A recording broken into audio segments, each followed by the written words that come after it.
Ribuan warga menghadiri deklarasi pasangan bakal calon Bupati Jeneponto, Iksan Iskandar dan Paris Yasir di lapangan Passamaturukan Jalan Pahlawan, Jeneponto, Rabu 10 Januari 2018.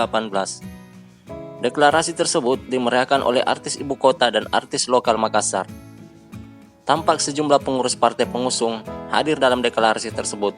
Di antaranya, Ketua Harian DPP Partai Golkar sekaligus bakal calon Gubernur Sulsel Nurdin Halid.